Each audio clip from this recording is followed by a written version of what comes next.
kembali.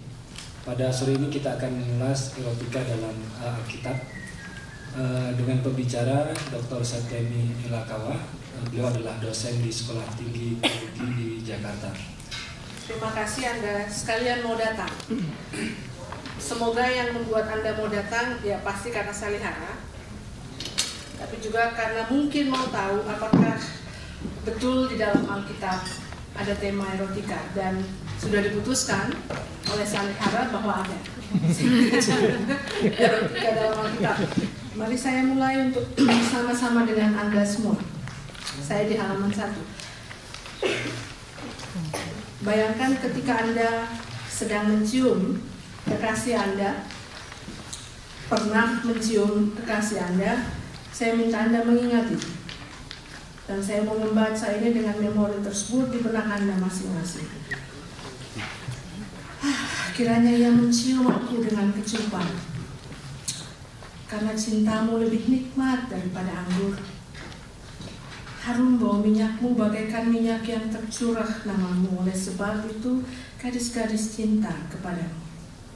Cepat kekasihku, berlakulah seperti kijang atau seperti anak rusa di atas gunung-gunung tanaman rempah-rempah.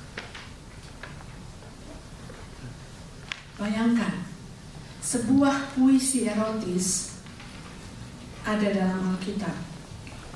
Kiranya ia mencium aku dengan kecupan. Kitab Kidung Agung yang umumnya dihubungkan dengan Salomo diawali dan diakhiri dengan kidung cinta yang menggelora. Yang pertama ada gelora, kiranya ia mencium aku dengan kecupan. Kalau ada yang baru mungkin tadi atau semalam dicium dan mencium, menikmati ciuman itu dengan kekasih Anda, bayangkan perasaan penulis kitab Kidung Agung. Kiranya ia mencium aku dengan kecupan karena cintamu lebih nikmat. Mungkin red wine, mungkin white wine. Dengan tepat Jennifer Wright merumuskan pertanyaan-pertanyaan yang sudah berabad-abad mendasari pencarian orang tentang apa ini? Kenapa kitab seperti ini ada dalam kanon kitab suci Kristen? Dan pertanyaannya menurut saya menarik.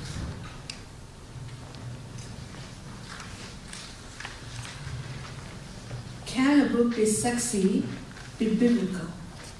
Apakah yang religius itu bisa seksi? Apakah yang teologis itu bisa sensual? Apakah yang alkitabiah itu yang seharusnya sifatnya legal dan sebagainya mengatur tata cara hidup yang sifatnya etis?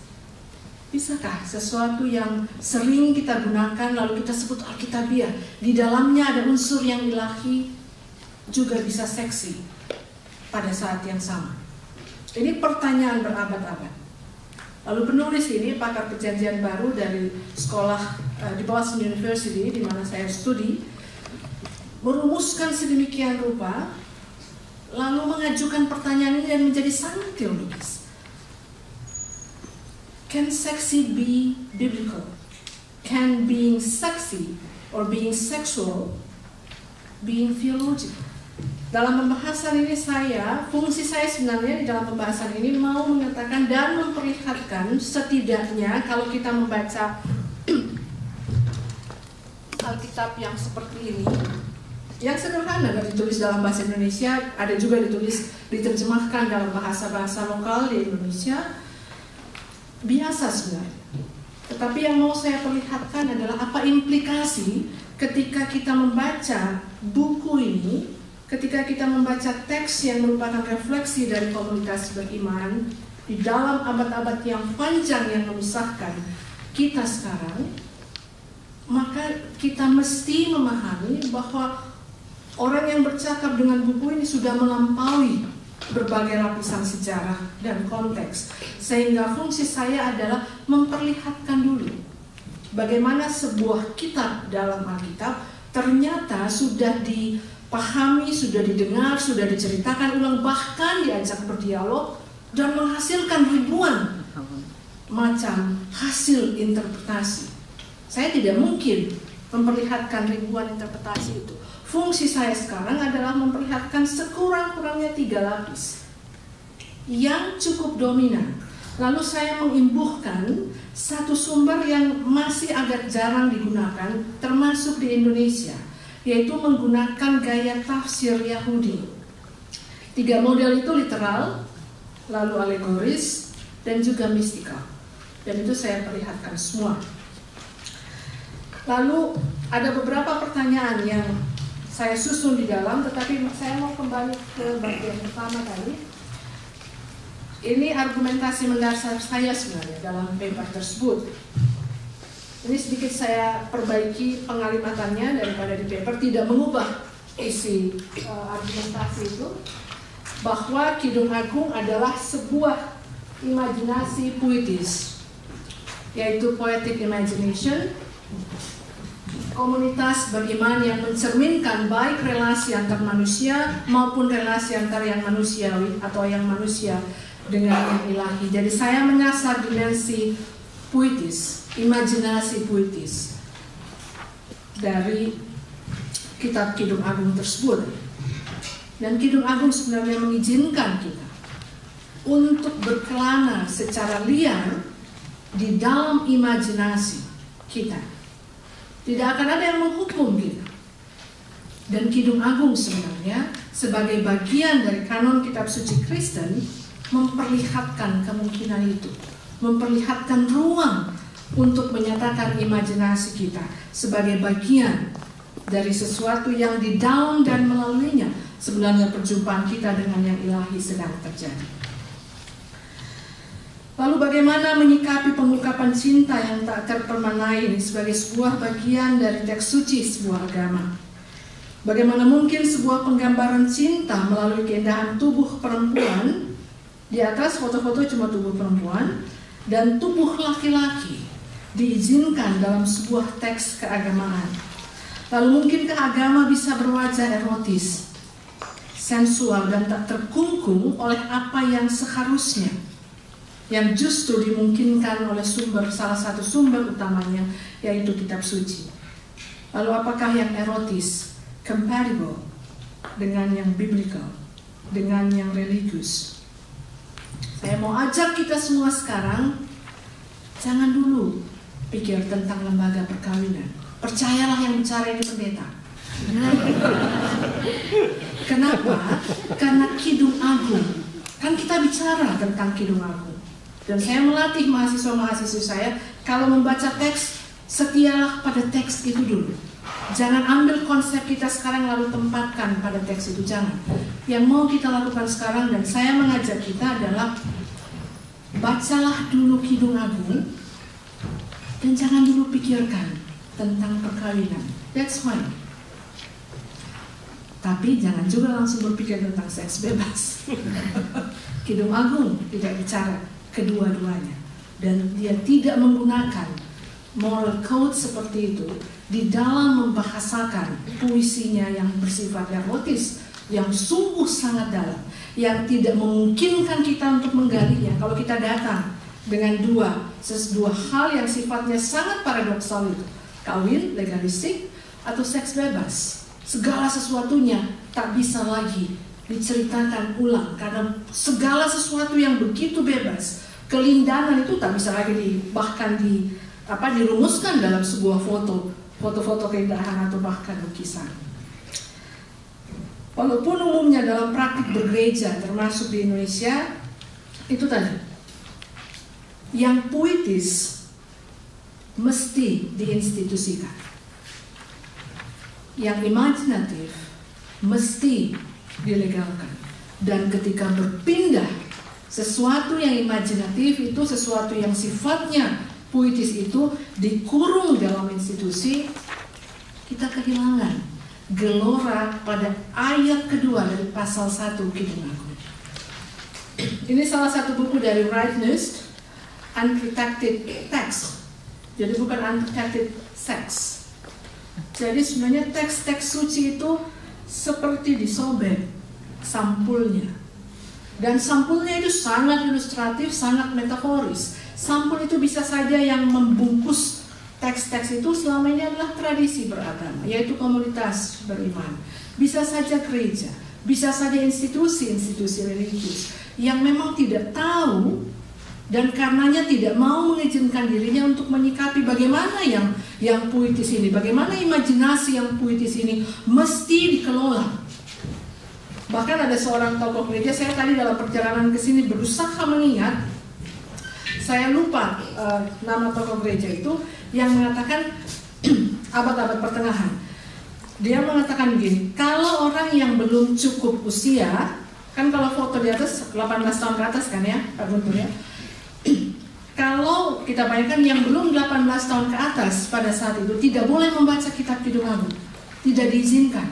Kenapa? Karena dianggap belum dewasa secara spiritual, sehingga bisa menyalahgunakan pembacaan mereka, pemaknaan mereka.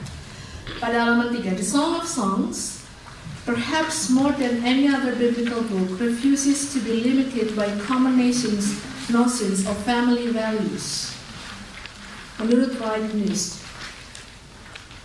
buku ini, kitab ini, puisi ini sebenarnya sedang menceritakan kita ketika kenikmatan itu, pleasure, diungkapkan for pleasure sake, demi kenikmatan itu sendiri, dan bukan demi sebuah institusi. Ini menurut Right News. Dan sebentar saya akan perlihatkan apa imbas dari pernyataan-pernyataan sedemikian. Saya mengajukan pertanyaan. Sebelum pertanyaan saya mengatakan penginstitusian atau pengkeluargaan Kidung Agung kelihatannya merupakan upaya untuk menjaga keliaran imajinasi puitis dalam kitab ini. Pertanyaannya tentu saja, apakah kenikmatan hasrat gairah cuma bisa mewujud dalam institusi perkawinan? Pertanyaan ini menyentuh 3 dimensi yang problematis dalam bangunan teologi Kristen, yaitu tubuh, seks, dan gender. Lebih dari itu, penginstitusian gairah sebenarnya memperlihatkan sebuah lensa yang sangat dominan digunakan dalam cara komunitas membaca Kidung Agung, yaitu lensa religius. Dan tahukah kita bahwa setiap kali orang beriman, dalam setiap saya mengatakan orang beriman, maksud saya orang Kristen, umumnya umat warga jemaat ketika membaca Alkitab, membuka Alkitab, hanya ada satu lensa yang digunakan, lensa religius. Mau mencari tahu Tuhan ingin mengatakan apa pada saya. Lalu pada saat ini saya tidak melepaskan lensa itu, tetapi saya menggunakan secara bersamaan lensa tersebut. Lensa tersebut saya gunakan secara bersamaan untuk mengatakan pada saya, apakah ketika kita membaca ulang, bahkan sebenarnya masuk ke dalam kedalaman teks seperti ini, iman kita dipertaruhkan. Untuk saya tidak ada hubungan sebab akibatnya.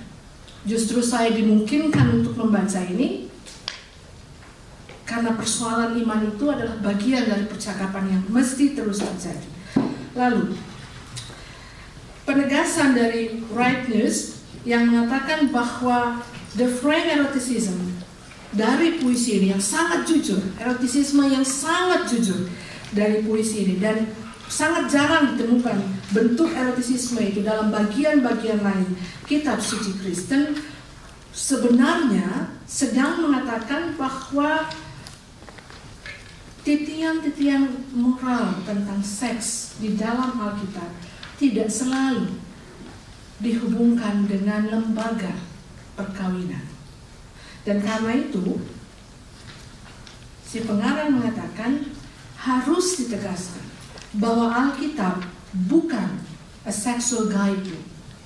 Kalau mau mencari petunjuk tentang etika hidup seksual Kristiani, jangan membuka Alkitab lalu seakan-akan kalau kita baru beli televisi, ada buku petunjuknya untuk bagaimana memasang dan seterusnya. Jangan menyikapi Alkitab sedemikian. Bercakap dengan Alkitab, dan percakapan itu rumit. Saya perlihatkan sebentar lagi, ada beberapa dimensi dari cara saya mengelindangkan 3 bentuk tafsir tersebut. Kalau ada ahli biblika di sini, saya mungkin dimarahi, tapi setelah dilihat hasilnya mungkin saya bisa diajak menjadi sahabat. Lalu, kalau buku ini ternyata bukan guidebook Kidung Agung, bukan guidebook, bukan buku petunjuk, bukan kamus, bukan dari tadi saya berusaha cari kata teknis yang biasa kita pakai kalau baru beli benda-benda elektronik. Kalau bukan seperti itu, maka kita mesti mengizinkan diri kita sendiri untuk masuk di dalam kepelikan, memahami bahasa-bahasa, imaji-imaji, metafora-metafora erotis memang yang ada dalam kitab ini. Cuma 2 subtopik dari kuliah saya pada sore hari ini, yaitu tentang tafsir, konteks penulisan dari kitab Kidung Agung dan apa implikasinya pada dimensi-dimensi tafsir yang saya perlihatkan. Lalu orang yang membaca Kidung Agung pada dimensi politis ini pun akan mengatakan mungkin saja dimensi erotis dalam puisi ini dimengerti sebagai ungkapan kerinduan sebuah bangsa, yaitu Israel, akan masa lalu mereka saat Yerusalem tak menjadi jajahan bangsa asing, dan saat bait suci yang didirikan Salomo masih berdiri tegak dengan seluruh kemegahannya. Bayangkan ada kumpulan umat yang sekarang hidup di sebuah bagian, negara bagian yang berada di bawah penjajahan, kuasa para penjajah, lalu mereka sebenarnya yang menjadi pendengar bahkan dari bahasa-bahasa erotis dari puisi ini. Ingat dimensi politis ini, lalu saya baca untuk kita. Lihatlah, cantik engkau manisku, sungguh cantik engkau. Bagaikan merpati matamu di balik telekungmu. Rambutmu bagaikan kawanan kambing yang bergelombang turun dari pegunungan Gilead. Betapa nikmat kasihmu, Dinda pengantinku. Jauh lebih nikmat cintamu daripada anggur, dan lebih harum bau minyakmu daripada segala macam rempah. Bibirmu meneteskan madu murni, pengantinku. Madu dan susu ada di bawah lidahmu, dan bau pakaianmu seperti bau gunung Libanon. Dinda pengantinku, kebun tertutup engkau, kebun tertutup dan mata air termeterai. Tunas-tunasmu merupakan kebun pohon-pohon delima dengan buah-buahnya yang lesat, bunga pacar dan narwastu, narwastu dan kunyit, tebu dan kayu manis, dan segala macam pohon kemenyan, mur dan gaharu beserta berbagai rempah yang terpilih. Oh, mata air di kebun, sumber air hidup yang mengalir dari gunung Libanon. Ini bukan soal hubungan antara dua kekasih. Imaji pengantin itu biasa sebenarnya di dalam perjanjian lama, yang menggambarkan Israel sebagai mempelai dari Yahweh. Bayangkan bahwa mereka sedang menatap di kejauhan yang tadinya adalah tempat lokasi di mana rumah ibadah itu, di mana bait yang megah itu pernah menjadi simbol kemegahan dan kemasyuran bangsa ini, di mana tempat itu menjadi simbol identitas kolektif mereka, dan semua itu lenyap. Kiasan yang digunakan mencerminkan kerinduan sebuah bangsa, bukan kerinduan seorang kekasih. Mata yang indah di balik telekung, tertutup keindahan itu. Tak bisa dilihat, tak bisa dimiliki keindahan itu. Keindahan itu seperti kebun yang tertutup. Tak lagi keindahan dari kebun itu bisa dinikmati. Rumah yang tadinya dikitari oleh kebun-kebun delima, tiang-tiangnya dijalari tumbuh-tumbuhan beraroma wangi, tak bisa semua itu dinikmati. Sehingga dikatakan bahwa sebenarnya kitab Kidung Agung di dalam dimensi ini bisa dimengerti sebagai cara umat yang kehilangan tempat membayangkan bahwa kebun itu, kebun berulang kali digunakan di dalam Kidung Agung, bahwa kebun yang dimaksud sebenarnya adalah kehadiran kembali masa jaya mereka sebagai bangsa, di mana tempat ibadah itu adalah pusat dari kejayaan bangsa tersebut, Sehingga di dalam kitab Kidung Agung, ketika kita membaca tentang kebun-kebun yang indah, sedang membicarakan mimpi-mimpi dan harapan tersebut. Mereka mengenal bahwa di masa lalu kebun itu menggairahkan sekali. Dari kebun itu mengalir mata air. Oh, mata air di kebun, sumber air hidup yang mengalir dari gunung Libanon. Demikian yang puitis, erotis, yang imajinatif pun ternyata bisa lahir dari sebuah realitas sejarah dan politis yang real. Yang erotis, ya, tetapi dia juga politis. Akan tetapi, pembacaan seperti ini pun, kalau kita membaca kitab Kidung Agung, kita akan melihat bahwa ungkapan-ungkapan puitis di dalam kitab ini mengingatkan puisi cinta yang agung dari zaman Mesir kuno dan Mesopotamia.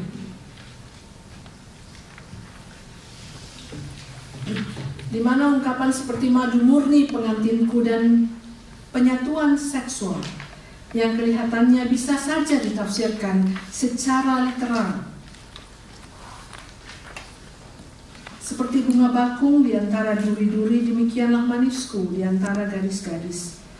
Seperti pohon apel di antara pohon-pohon di hutan, demikianlah kekasihku di antara teruna-teruna.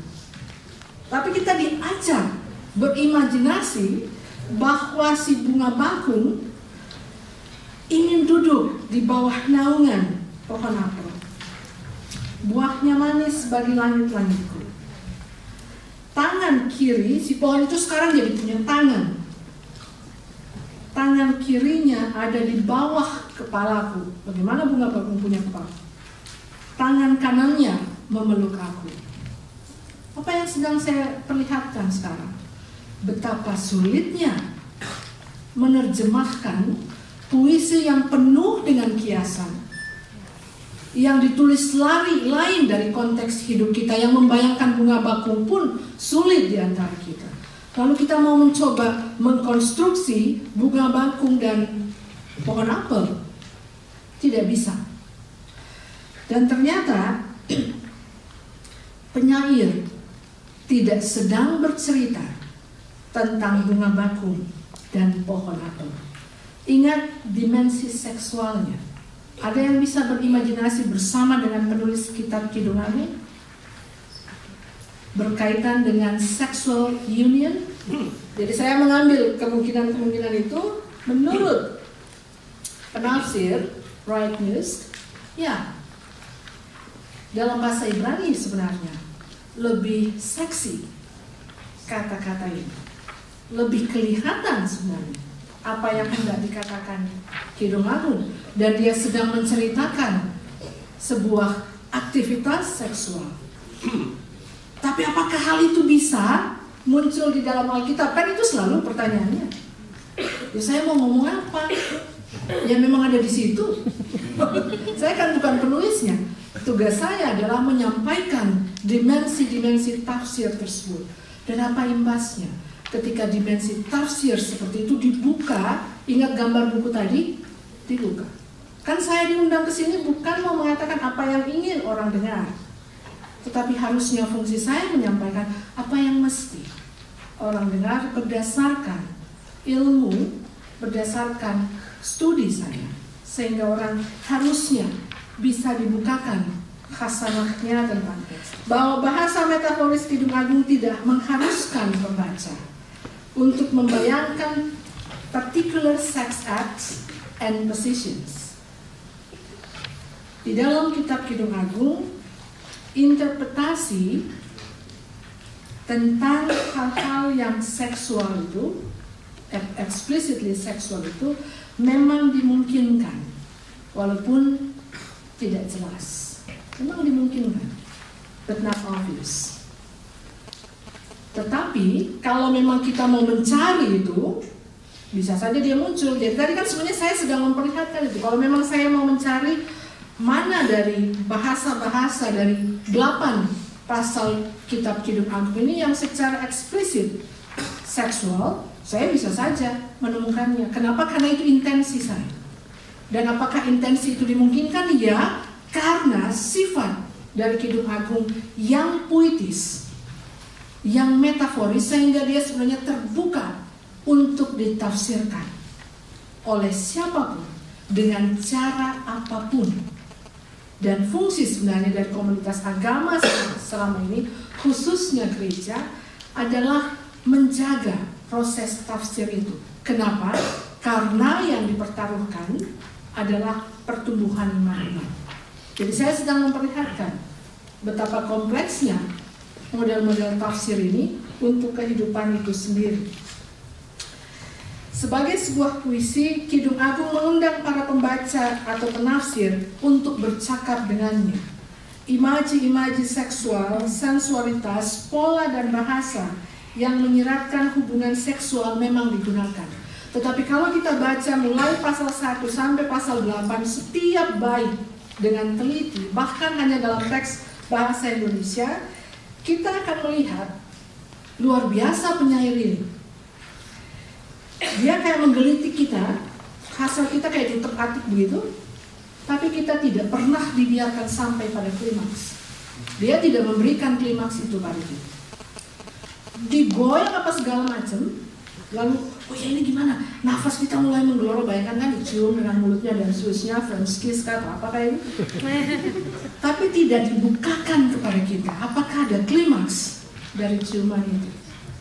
Semua remains hidden, sembunyi, misterius.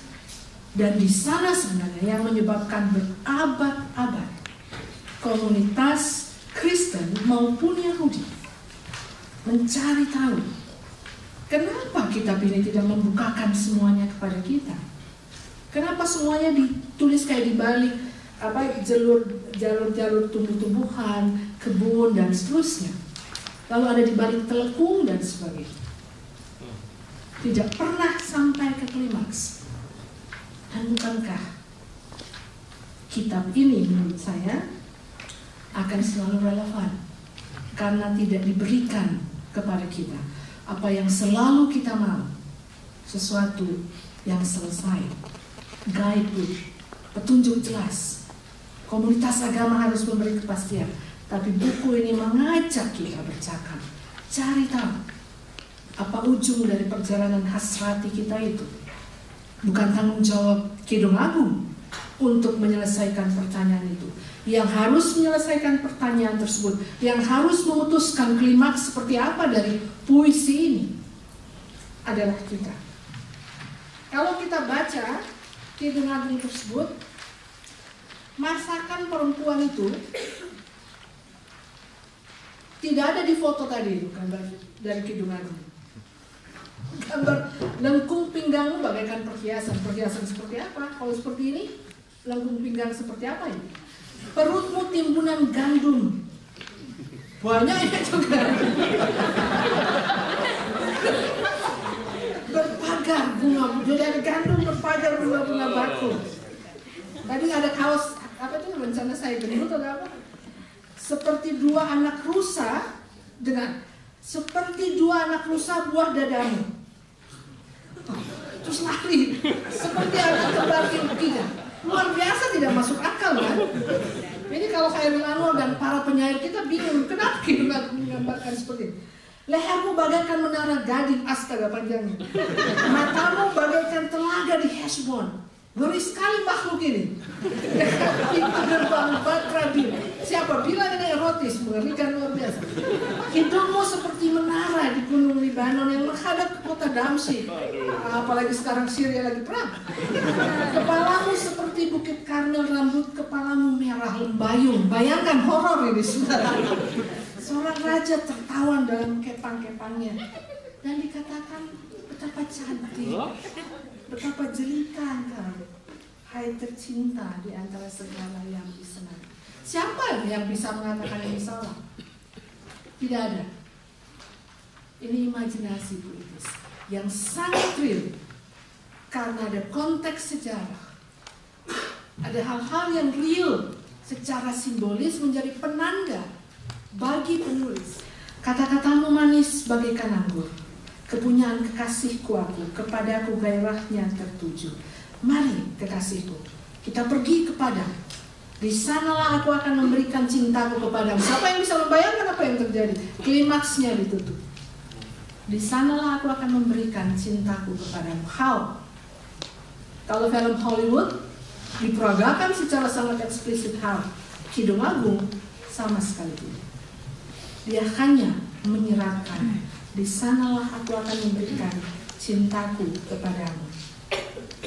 Bahasa yang digunakan untuk menyampaikan pengalaman-pengalaman cinta tidak cukup dengan bahasa yang hanya bisa diterima oleh nalar kita, tetapi justru hanya bisa dipahami di dalam bahasa-bahasa yang imajinatif. Perempuan dan laki-laki, peran gender diterobos luar biasa oleh kitab Kidung Agung ini. Dan kalau kita mengatakan kita tahu persis apa yang dimaksud Kidung Agung, oh jangan dulu. Lalu dimensi mistikal, dan di sini saya menggunakan hermeneutika kabalistis. Ini yang tadi. Oh, give me of the kisses of his mouth. Kan kiranya yang mencium aku dengan kecupan kan hanya kayak gini. Bukan itu yang dimaksud. Itu kalau tradisi Timur Tengah ciuman shalom itu. Ini bukan. Oh, give me of the kisses of his mouth. Dan kata mencium dan dicium itu sebenarnya kata yang berakar pada tradisi mistik. Ciuman antara yang manusia dan yang ilahi adalah tanda penyatuan. Dan ciuman itu menjadi sangat penting di dalam kitab Kidung Agung, bahkan dalam kata-kata yang sangat singkat. Oleh penulis Wolfson, ini guru besar kajian-kajian teks-teks Yahudi di salah satu universitas di Amerika. Lalu dia mengutip salah seorang penafsir kabalis awal dalam tradisi kabalis yang termasuk yang pertama, dan diperlihatkan sebenarnya kata ini menunjuk pada perjumpaan mistikal antara sang mistikus yang rata-rata laki-laki di dalam tradisi itu dengan divine, dengan yang ilahi. Lalu dikatakan yang ilahi itu disebut, ini khas di dalam tradisi perjanjian lama, Shekinah. Itu ungkap bentuk feminin untuk mengatakan yang ilahi, yaitu roh. Lalu di dalam kekristenan kita mengambil alih konsep itu untuk membahasakan Roh Kudus. Jadi kehadiran roh itu sebenarnya adalah personifikasi feminin dari Allah itu sendiri. Biasanya di dalam beberapa bagian perjanjian lama dikatakan di dalam ia hadir di dalam semacam nafas yang berhembus atau angin yang berhembus dengan sangat lembut. Itu kehadiran roh. Nah, lalu menurut Wolfson, sebenarnya ciuman itu antara sang mistikus, jadi yang berciuman ini adalah kaum mistik itu, dengan yang ilahi. Dan yang ilahi ini memberikan ciuman dari mulutnya. Lalu ketika ciuman itu terjadi, istilah yang dimunculkan adalah ciuman itu membuka jalan pada penyatuan sang jiwa mistikus itu dengan yang ilahi, diberi tanda, sehingga di dalam teks-teks literatur mistik Kristen termasuk pada abad-abad pertengahan, kalau kita baca banyak sekali peristiwa-peristiwa yang diilustrasikan oleh para mistikus atau kerinduan mereka untuk berciuman dengan Kristus. Untuk berciuman dengan Kristus, karena bagi mereka berciuman dengan Kristus akan membawa mereka ke dalam penyatuan tersebut. Perjalanan pencarian para mistikus adalah menyatu dengan sang ilahi itu. Dan ciuman itu yang menarik. Saya juga ketika saya cukup menyenangi literatur para mistik Kristen, tapi ketika membahas teks-teks ini, saya kemudian disadarkan lagi bahwa sebenarnya kata kiranya ia mencium aku dengan kecupan merujuk pada sebuah penyatuan mistikal. Dan ketika penyatuan itu terjadi, kata-kata keluar. Para mistik itu sebenarnya adalah orang yang paling jarang mengeluarkan kata-kata, yang menceritakan pengalaman-pengalaman perjumpaan mereka dengan yang ilahi. Justru dikatakan oleh Wolfson, ciuman itu membuka jalan sang jiwa menuju dan bertemu dengan yang ilahi, dan ciuman itu sebenarnya adalah gateway, seperti pintu yang dibuka to the words, pada kata-kata. Sesuatu yang tak terbahasakan itu kemudian menjadi terbahasakan justru ketika penyatuan tersebut terjadi. Jadi dua kekasih di dalam kitab Kidung Agung ini menurut tafsir mistikal Yahudi adalah menunjuk pada mereka yang berada pada tradisi mistik itu dengan yang ilahi itu sendiri. Para mistikus Kristen di abad-abad pertengahan misalnya, dan kalau para mistik bicara, mereka tidak berpikir seperti kita yang berpikir dari kategori gender dan seterusnya. Mereka melampaui itu. Lalu mereka mengatakan, misalnya Bernard dari Clairvaux mengatakan, if anyone has received this mystical kiss from the mouth of Christ, jika seseorang telah menerima ciuman mistis ini dari mulut Kristus, bahkan cuma satu kali, dia akan selalu rindu, mau mencari lagi pengalaman intim itu dan mau mengulangnya berulang-ulang berkali-kali. Ini kata Bernard. Lalu dia mengatakan, justru ciuman itu dari Kristus kepada sang mistikus. Lalu pada abad-abad pertengahan itu juga para biarawati termasuk para mistikus perempuan biasa mengidentifikasi mereka sebagai kekasih atau mempelai perempuan dari Kristus. Dan ada kebiasaan mereka masuk di biara, lalu ada taman yang tertutup memang di biara itu, lalu mereka di sana menantikan consummation itu. Ini kan sebenarnya kata dalam bahasa hidup perkawinan, to be consumed, seperti dihisap oleh yang ilahi. Dan proses penghisapan oleh yang ilahi itu mereka tunggu ketika Kristus datang dan mencium mereka. Luar biasa ya, membayangkan bahwa yang ilahi datang dan memberi ciuman itu, sehingga proses penghisapan itu, to be consumed oleh yang ilahi, akan terjadi. Lalu dalam bahasa yang sangat mistikal ini, Kristus dilihat di dalam bekas lukanya. Bayangkan ini, imajinasi teologis dan religius mereka melambung, dan sulit sekali bagi kita di abad 21 seperti ini membayangkan kehidupan yang sedemikian, bahwa yang dicari oleh sebuah komunitas agama pada saat itu di dalam tradisi ini adalah penghisapan dari yang manusiawi kepada yang ilahi. Dan saya masuk yang terakhir. Bagaimana dengan membaca kitab seperti ini, khususnya Kidung Agung, saya sebenarnya mau mengusulkan untuk memulihkan nikmat gairah itu dan keindahan di dalam teologi Kristen. Teologi Kristen sudah lama melupakan bahwa gairah hasrat itu adalah sebuah sumber berteologi yang sangat dahsyat yang mestinya diklaim ulang, dan juga keindahan itu. Karena di dalam tradisi-tradisi yang lahir kemudian, termasuk di dalamnya dari kitab Kidung Agung, Allah itu digambarkan sebagai sang kekasih yang melahirkan keindahan itu. Dan ini bahasa yang terakhir yang mau saya munculkan ketika saya menggabung hasil kelindan itu, munculnya di sini sebenarnya. Taruhlah aku seperti meterai pada hatimu, seperti meterai pada lenganmu, karena cinta kuat seperti maut, kegairahan gigih seperti dunia orang mati. Nyalanya adalah nyala api Tuhan. Sungai-sungai tak dapat menghanyutkannya. Sekalipun orang memberi segala harta benda rumahnya untuk cinta, namun ia pasti akan dihina. Kidung Agung mengusulkan itu. Kalau mau menceritakan, membayangkan tak terpemanainya cinta itu, bayangkan maut yang tidak akan pernah mungkin kita selami ketika dia merenggut orang yang paling kita kasih. Ini cara yang sangat negatif untuk membahasakan cinta itu. Dan ini cara kitab Kidung Agung. Lalu saya mengatakannya ini via negativa, apophatic, membahasakan sesuatu yang dahsyat itu dengan cara negatif. Cinta kuat seperti maut. kegairahan gigi seperti Sheol.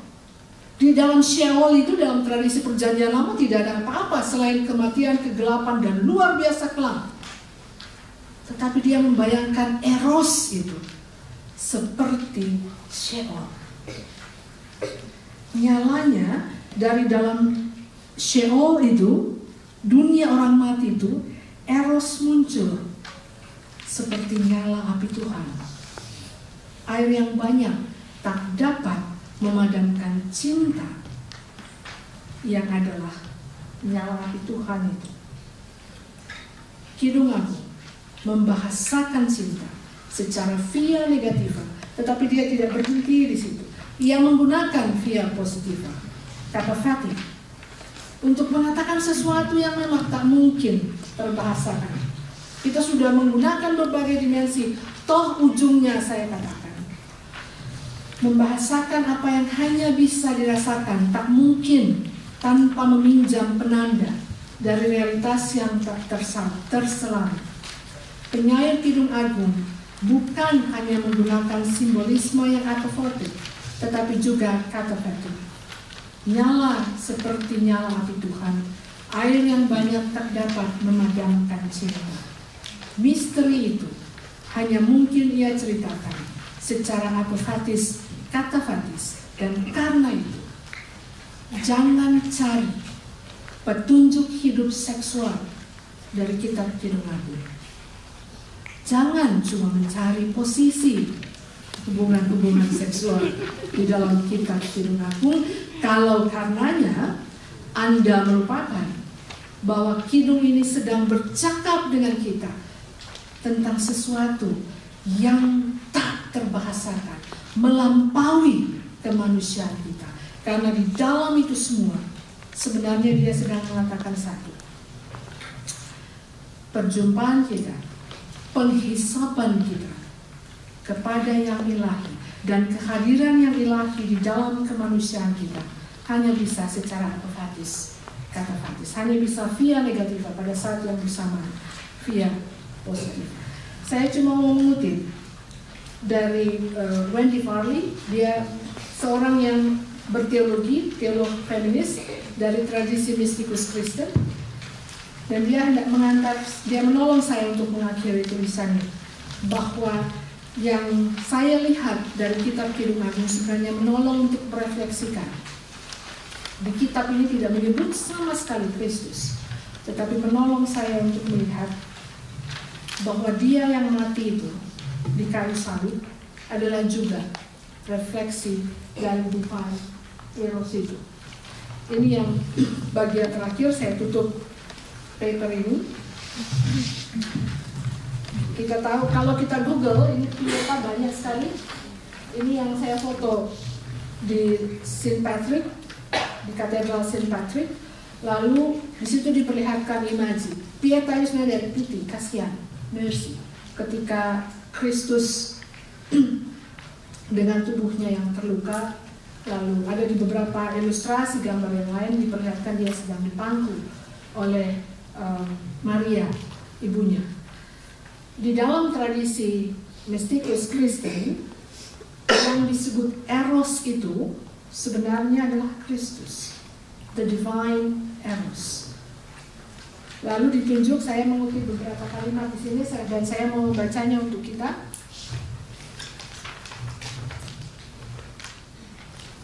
Kematian dari Eros ilahi itu pada salib bukannya menyucikan penderitaan, tetapi kematian itu sebenarnya memperlihatkan keintiman yang sangat mendasar, kehadiran yang sangat mendasar dari Kristus di dalam penderitaan kita, kemampuan seorang kekasih terhisap dan menghisapkan dirinya pada penderitaan kekasih hatinya. Itu sebenarnya pengalaman divine eros di kayu salib. Lalu memperlihatkan kekuatan dari divine eros itu pada penderitaan kita, bukan berarti bahwa penderitaan kita dengan tiba-tiba hilang, bukan. Tapi dengan memahaminya sedemikian bahwa divine eros hadir di dalam penderitaan kita, dia membuka jalan, kemungkinan bagi penyembuhan untuk penderitaan.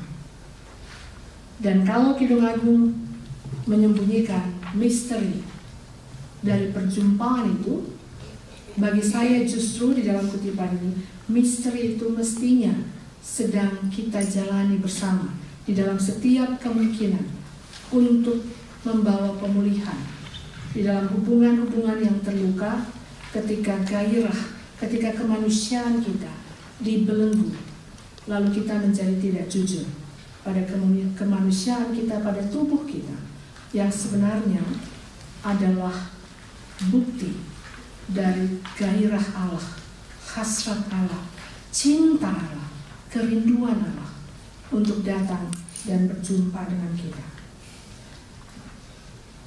Kalau kita meyakini itu,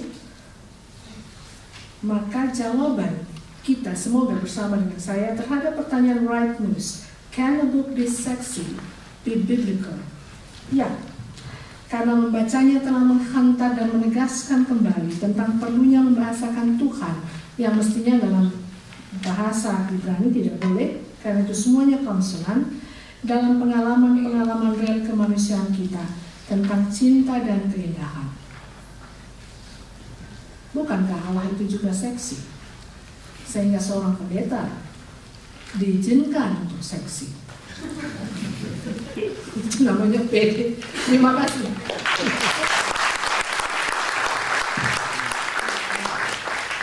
Diceritakan tadi bahwa perkawinan selalu juga merupakan metafor mistik. Dan kalau di Kidung Agung, seingat saya ya, tidak diceritakan bahwa manusianya adalah perempuan, lelakinya Tuhan, tapi seperti tadi dibilang justru roh adalah feminin. Sementara pada Perjanjian Baru kita bergeser menjadi penggambaran yang sangat real, bukan sangat real tapi sangat terbatas, bahwa gereja itu feminin dan pengantin perempuan, dan Kristus adalah pengantin laki-laki. Saya ingin menanyakan bagaimana pergeseran ini terjadi. Teks-teks para mistikus Katolik yang perempuan, itu yang saya ingin katakan adalah seperti tadi sebetulnya sudah dikatakan, bahwa ada pengalaman yang mungkin sulit sekali untuk manusia modern merasakannya lagi, yaitu melihat erotisisme tidak seperti kacamata sekarang. Singkatnya gini, kalau kita baca teks-teksnya para mistikus perempuan itu, kalau dari kacamata sekular, modern, dan dipengaruhi oleh segala fantasi Hollywood, itu menjadi masokis. Jadi ada pengalaman yang dulu tidak terasa sebagai sesuatu yang masokis, suatu pengalaman eros dengan luka, dengan tubuh itu tidak seperti sekarang. Tapi sekarang kalau kita membaca, itu sangat mudah bisa dibelokkan menjadi semacam masokisme. Nah, saya juga pertanyaan kedua, saya mau bertanya bagaimana pergeseran ini terjadi. Itu aja. Kan saya Eko dari STF Tiarkara.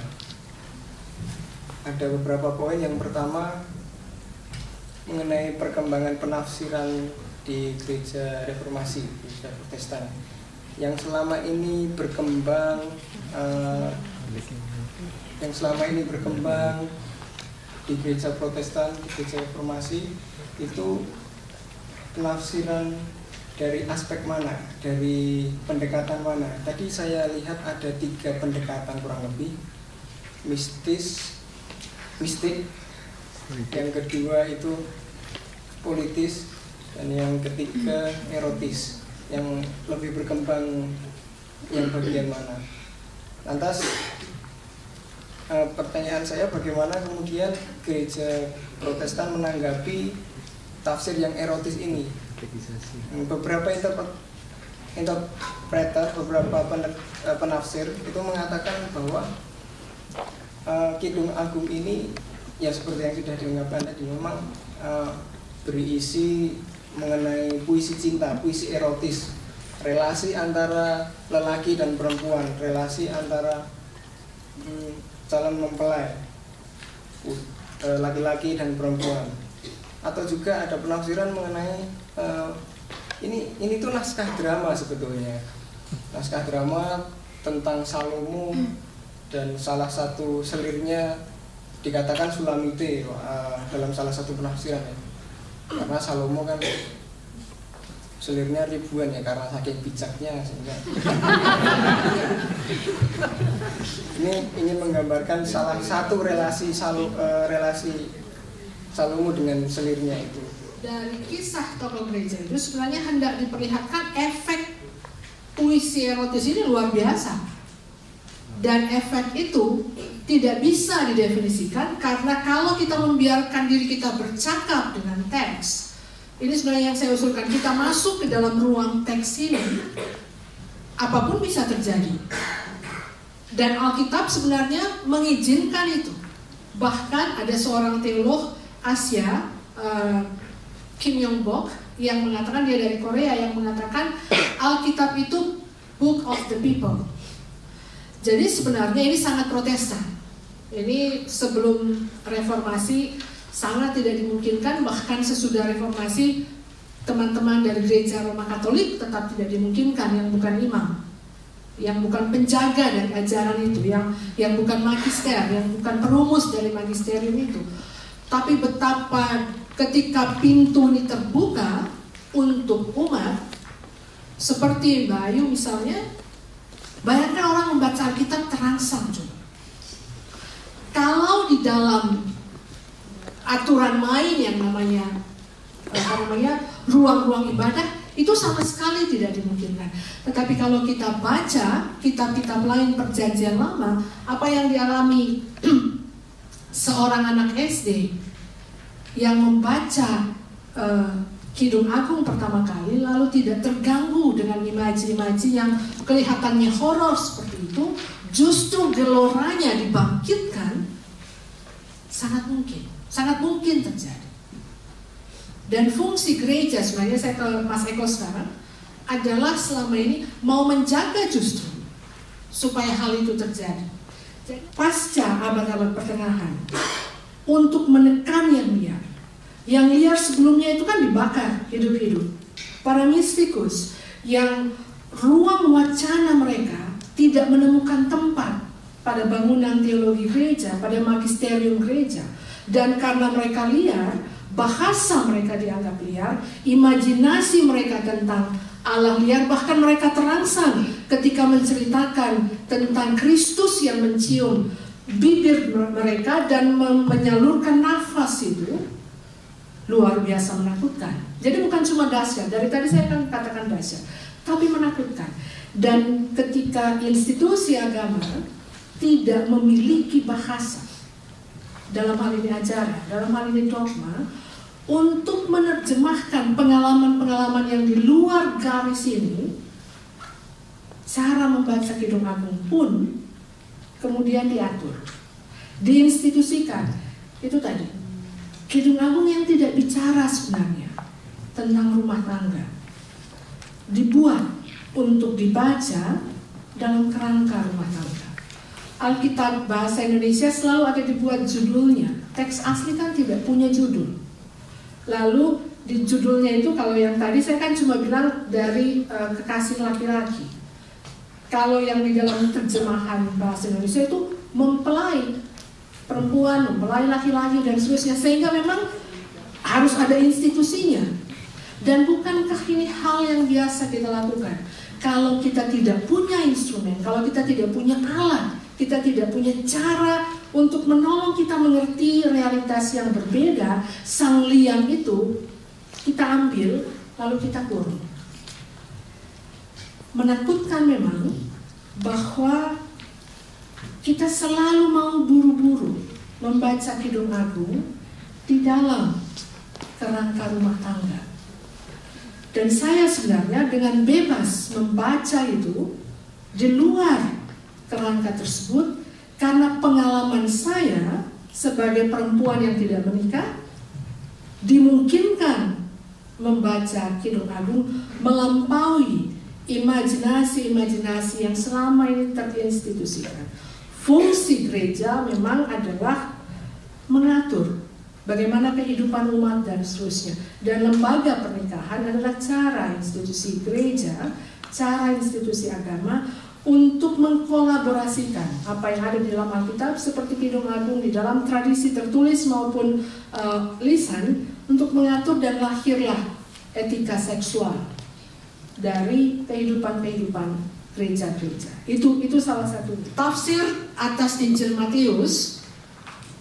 Ketika Petrus dikatakan yang pertama dari yang terutama untuk menjadi simbol dari eklesia itu, sehingga Petros menjadi Petra. Petra itu sebenarnya feminin, tetapi kemudian dibuat supaya Petrus menjadi simbol dari hierarki gereja, dan simbol itu dilekatkan pada Petrus, seorang murid yang laki-laki. Dari sana sebenarnya kita bisa melihat bagaimana institusi ini mengambil satu simbol saja dan menjadikan satu simbol ini sebagai yang dominan. Lalu kenapa gereja menjadi perempuan dan Kristus menjadi laki-laki? Menurut saya justru menarik, karena kalau misalnya gereja itu memang perempuan, ini saya bicara tentang dalam level gereja Katolik Roma, kenapa Paulus bukan perempuan? Misalnya seperti itu. Kalau memang metafor gereja adalah perempuan, harusnya pemimpinnya adalah perempuan. Kalau Kristusnya adalah laki-laki dan mau menikah dengan perempuan, pemimpinnya harusnya perempuan. Misalnya demikian. Tapi bahwa metafor yang digunakan dalam Alkitab bersilang luar biasa. Penyatuan, ada yang saya tidak baca di sini, para mistikus itu, penyatuan sang jiwa itu dengan yang ilahi. Sang jiwa yang maskulin ini sebenarnya menghisap persona yang feminin, Shekinah itu, untuk kemudian jadi laki-laki. Kalau kita bahasakan secara blatant, yang laki-laki menghisap persona yang feminin untuk menyatu dengan sang kemuliaan yang laki-laki. Laki-laki. Bayangkan itu. Kita yang selama ini pusing luar biasa bicara tentang LGBT dan seterusnya. Ini yang dikatakan right news, bukan sobek sampul itu. Berjumpalah, ini bahasa saya sebagai pendeta. Berjumpalah dengan Allah secara jujur. Biarkanlah teks suci itu bicara juga dengan engkau tanpa ketakutan. Jujurlah. Dan saya kok yakin kalau kita membaca itu, dan justru maksud saya memperlihatkan dimensi-dimensi tafsir di mana-mana, Mas. Tidak ada yang mengatakan Protestan apalagi. Siapa yang berani mengatakan ini salah lalu hukum? Protestan itu memang agak liar dalam segi tafsir-menafsir. Selama kita sungguh bisa mengatakan ini akar dari tafsir yang saya lakukan. Dan ini sebenarnya yang sedang saya contohkan di sini. Bagaimana kemudian bergeser penafsiran-penafsiran itu, panjang sekali perjalanannya, tetapi pasca reformasi memang dibukakan pintu. Bahasa Latin yang tadinya dianggap bahasa kudus, dan yang punya akses pada bahasa kudus itu adalah imam, klerus.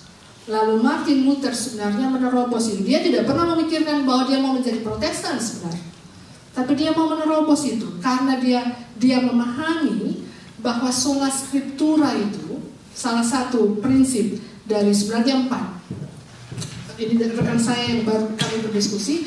Sola scriptura, sola apa lagi? Gratia, sola fide. Yang satu, sola experientia. Tidak mungkin seseorang menjadi teolog tanpa pengalaman. Jadi Martin Luther itu sebenarnya menggabungkan untuk mengatakan tidak mungkin kita memahami Allah itu tanpa kita mengalami Dia, dan pengalaman kita tentang Allah tidak pernah sama. Tetapi maut dibahasakan seperti nyala api Tuhan. Bayangkan kegelapan itu di dalamnya adalah nyala api kegairahan Allah untuk berjumpa dengan orang yang dipisahkan dari kita. Dan menurut saya ini bahasa-bahasa yang dimungkinkan. Tafsir-tafsir berkembang luar biasa yang sedang sekarang ada tafsir pasca kolonial misalnya, sedang terus dikembangkan. tafsir pasca feminis pasca kolonial itu sedang terus digelorakan, bahkan 20 tahun terakhir itu menjadi sangat dominan baik di kalangan Protestan maupun Katolik. Waktu dimensi politis itu saya perlihatkan, saya mau mengajak kita untuk melihat siapa komunitas di balik kitab Kidung Agung, behind the text. Siapa komunitas behind the text? Lalu ketika saya mengajak kita melihat teks Kidung Agung bait per bait, itu sebenarnya saya sedang mengajak kita melihat on the text, within the text. Baca teks itu. Kenapa ayat 8 bicara seperti ini? Apa yang terjadi sebelum? Kalau orang yang belajar teologi tafsir teks tahu ini 6:11 di dalam teks itu sendiri. Lalu yang paling banyak saya kenakan sebenarnya in front of the text. Lihat kembali pengalaman-pengalaman panjang orang-orang sebelum kita sebenarnya yang menafsir teks dengan secara luar biasa. Dan betul tadi penyatuan dengan yang ilahi, luka dan seterusnya sering dilihat saat ini sebagai sebuah bentuk narsistik yang penuh kekerasan. Karena itu lagi ada tradisi panjang yang dihilangkan dari memori kolektif kita, bahwa kita pernah punya cara menafsir seperti ini. Sebenarnya kita punya bahasanya, kita punya instrumennya, dan sekali kita kehilangan instrumen itu, lalu kita kan menganggap nggak pernah ada ini. Dan fungsi sebenarnya kita yang belajar, kami yang belajar teologi ini adalah mencari sumber-sumber itu.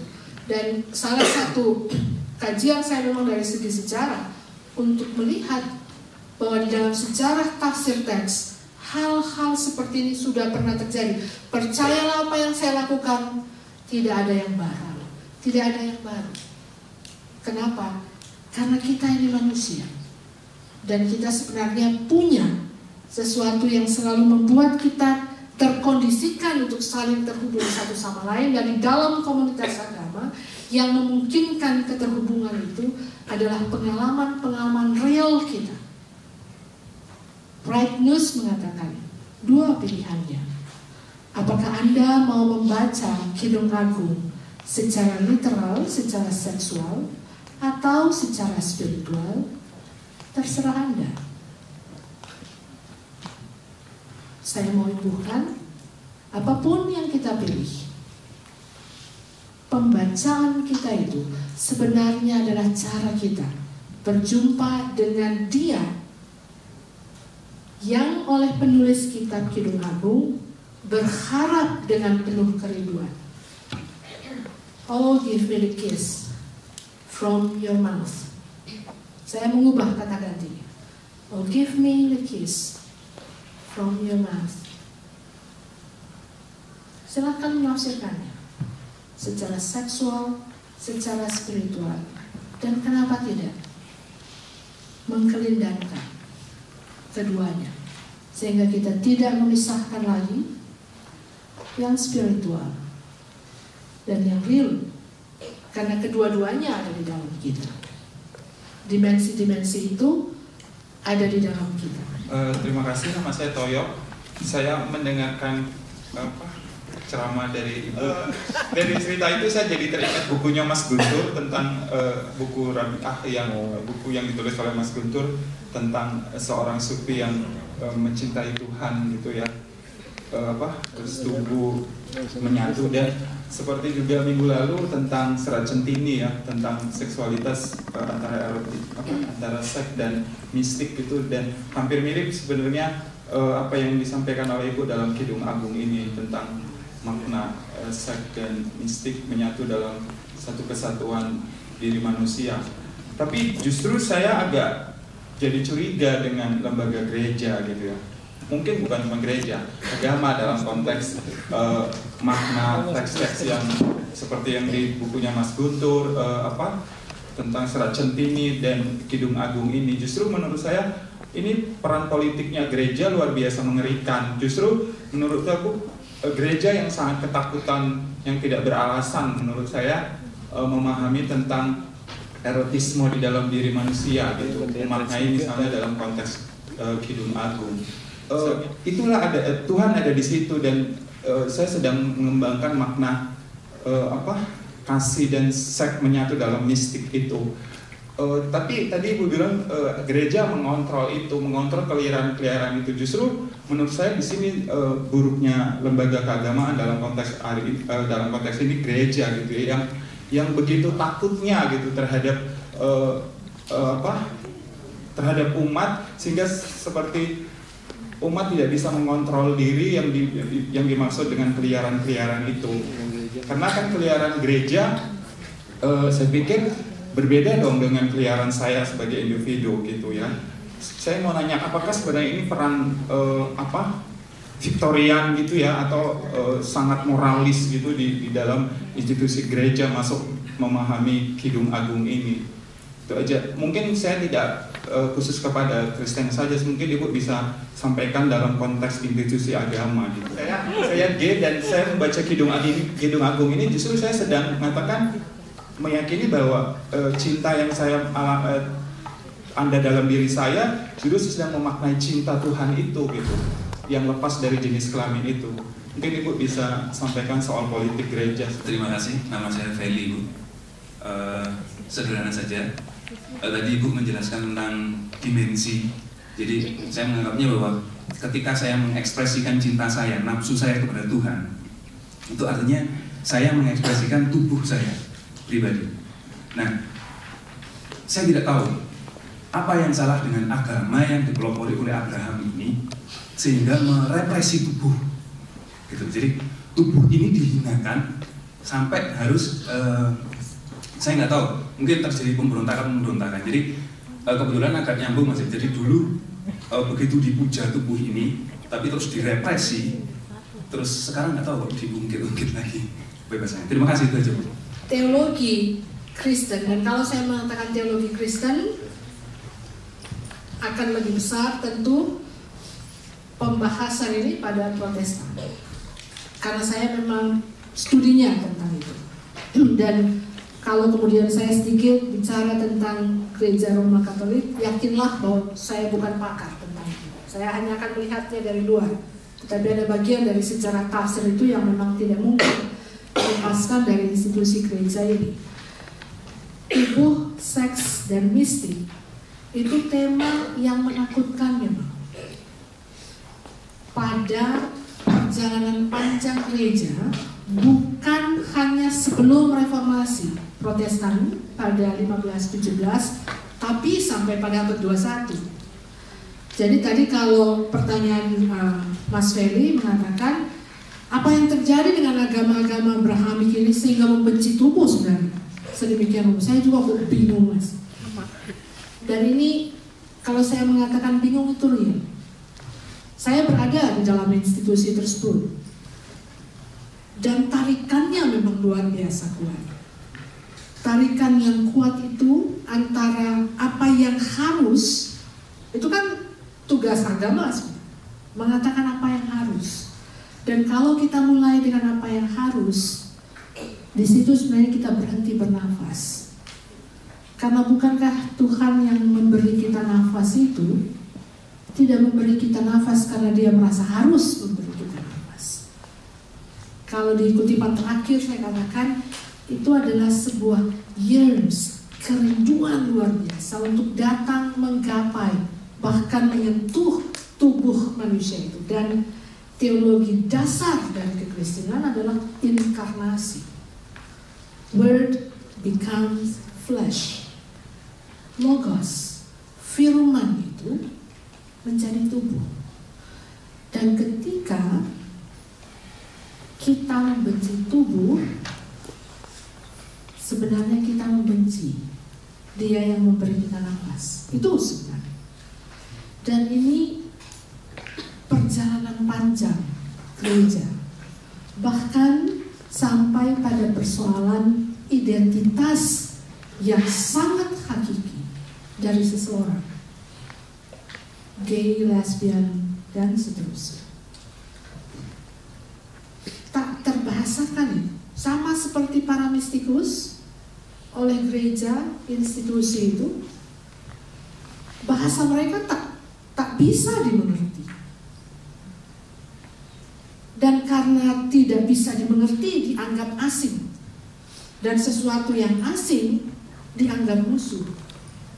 dan tidak ada tempat untuk itu di dalam ruang-ruang institusi yang memang bergerak dari apa yang seharusnya. Tarikannya mau saya perlihatkan adalah apa yang seharusnya itu ternyata sekarang sedang dikritik besar sekali secara luar biasa untuk mengatakan jangan mulai dari apa yang seharusnya, tapi mulailah dari apa yang ada.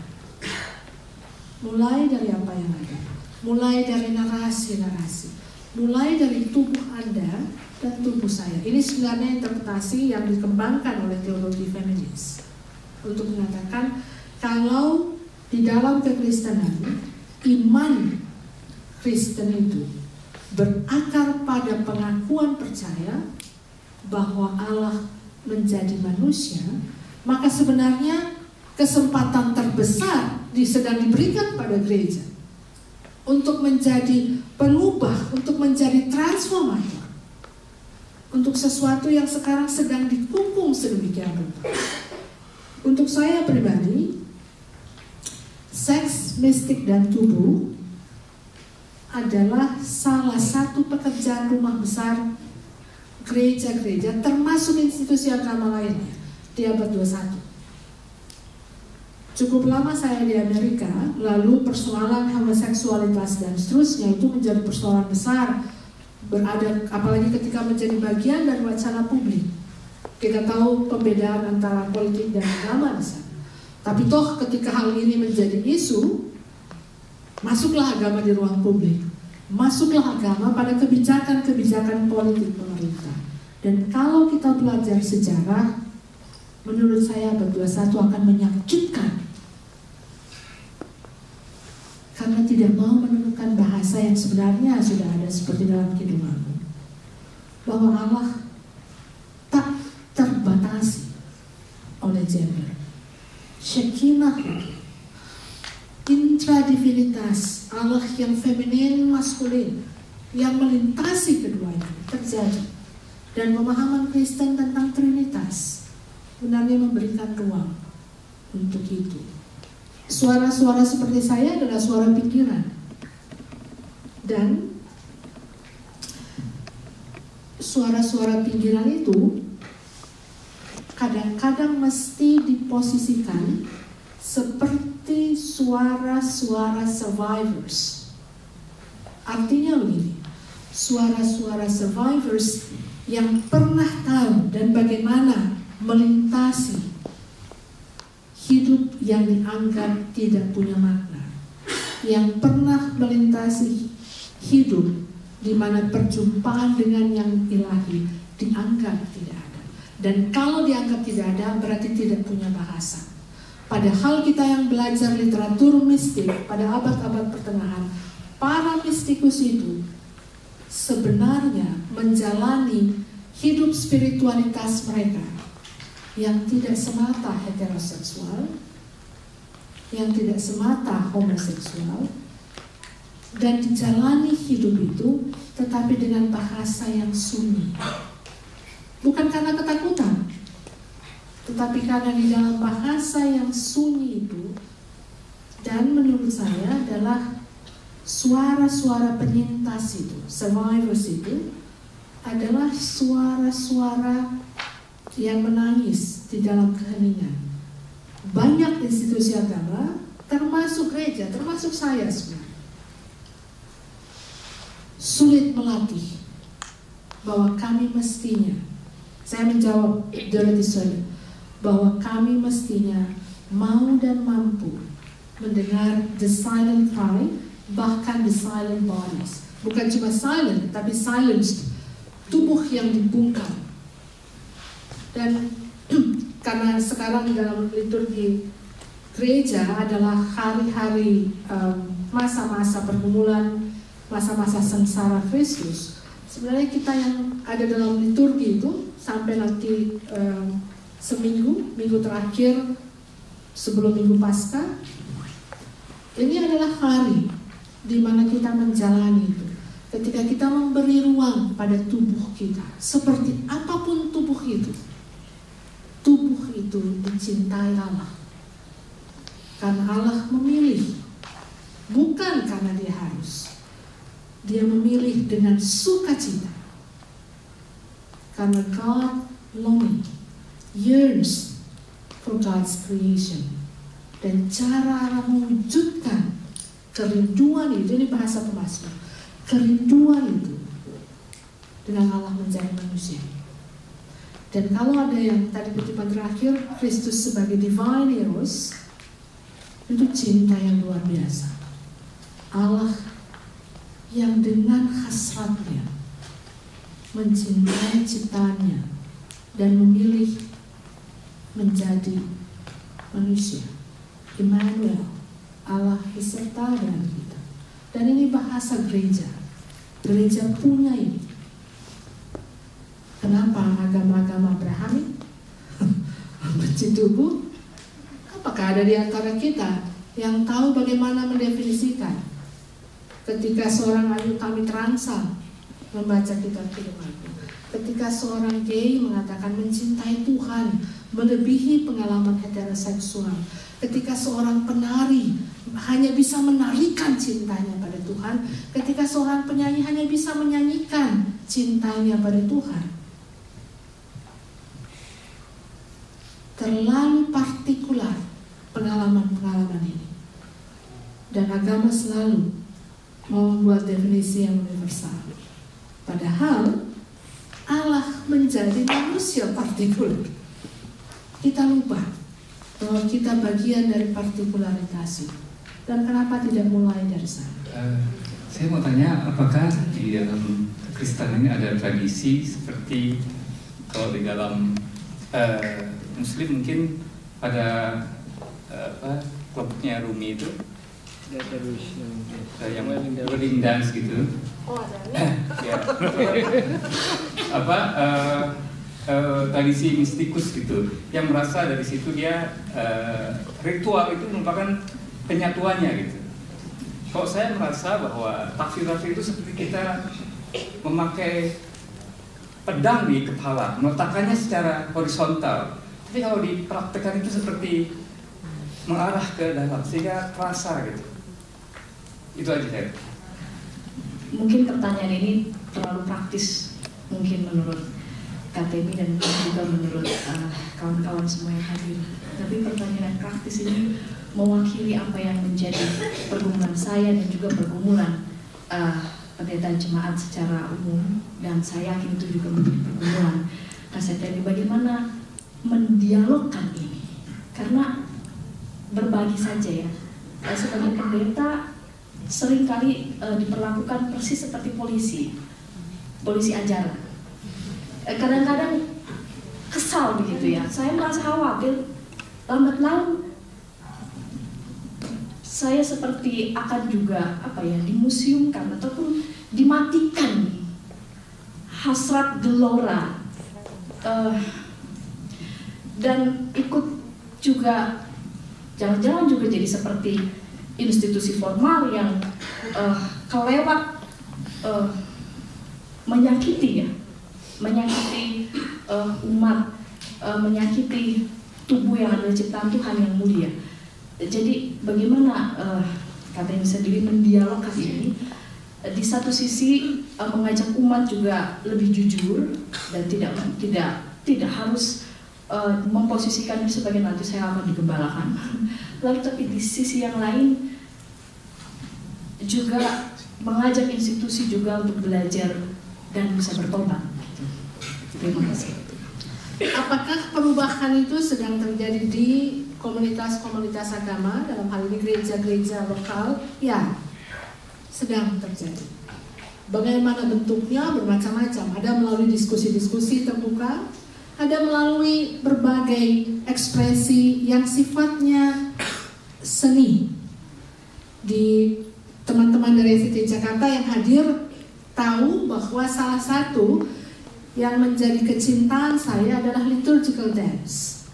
Dan itu menjadi cara sebenarnya saya mengkomunikasikan apa yang sering kali tak dipahami kalau hanya dalam bentuk wacana, dengan cara liturgical dance. Dari mana ini? Ada di dalam tradisi mistik Kristen.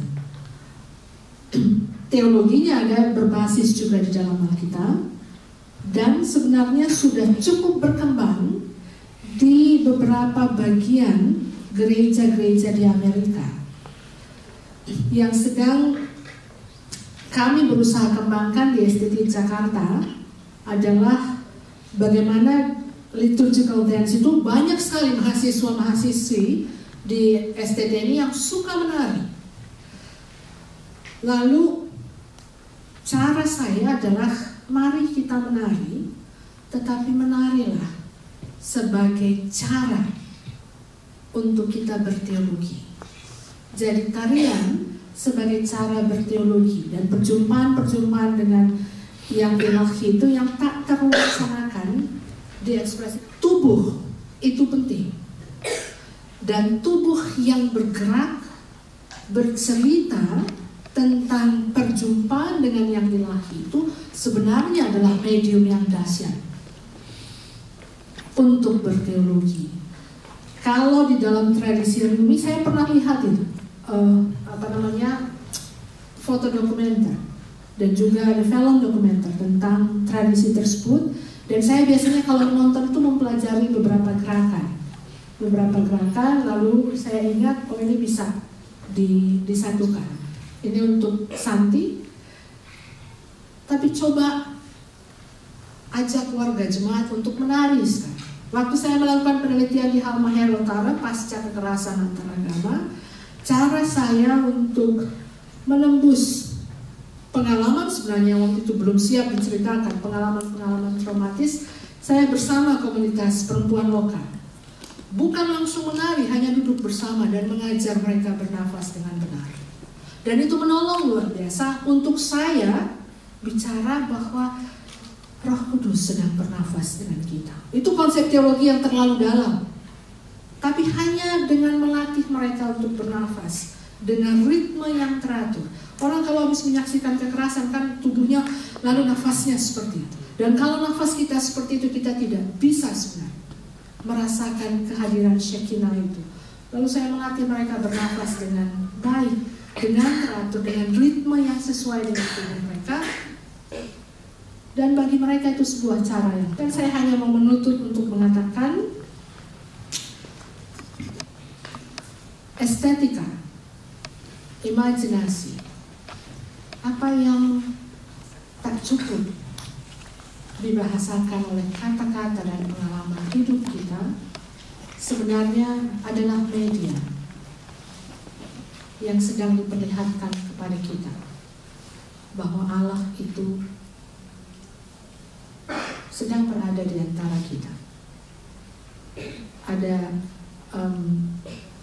istilah di dalam doa-doa Kristen yang mengatakan bahwa ketika kita melihat orang lain, pada saat itu kita sedang melihat Kristus. Ini terjemahan dari Matius 25. Lalu ada kisah dari Dorothy Day di New York. Dia seorang Katolik, Roma Katolik yang sangat taat. Lalu pada masa-masa krisis ekonomi di Amerika, dia seorang reporter yang sangat terkenal. Lalu dia memilih setiap hari dengan seorang temannya, saya lupa nama belakangnya, tapi nama depannya Peter kalau nggak salah. Dorothy Day dianggap sebagai salah seorang santa sebenarnya, di abad 20 oleh gereja Katolik, oleh banyak komunitas Katolik maksud saya. Lalu dia berkomitmen membuka dapur umum untuk memberi makan kepada para buruh, para pekerja yang memang tidak punya akses untuk mendapat makanan yang layak, sementara mereka harus bekerja di tambang, di pertambangan. Lalu seseorang bertanya pada Dorothy Day, kenapa Anda mau melakukan ini dan kenapa tidak menjadi anggota parlemen, menjadi politikus? Bukankah karir Anda harusnya ke sana? Lalu Dorothy Day mengatakan, tidak ada yang pernah mau melakukan ini secara rutin, penuh komitmen, karena sebenarnya lebih sulit setiap hari membuka pintu dapur umum Anda memberi makan daripada menjadi politikus. Dan bagi Dorothy Day, dan ada seorang pendeta jemaat yang lain mengatakan, dan juga membuka dapur dia untuk selalu memberi makan setiap pagi, memberi sarapan. Ditanya juga kepada pendeta jemaat ini, kenapa Anda melakukan ini? Dan ibu itu sebenarnya tidak punya banyak uang, Lalu dia mengatakan kalau sudah hampir waktunya datang orang-orang itu, lalu pendeta jemaat ini segera mau buka pintu dengan wajah yang penuh sukacita. Ditanya, kenapa kau begitu bersukacita? Karena sebentar lagi saya akan melihat Kristus. Sebentar lagi saya akan melihat Kristus ketika membuka pintu. Karena Injil Matius baginya sangat penting pasal 25.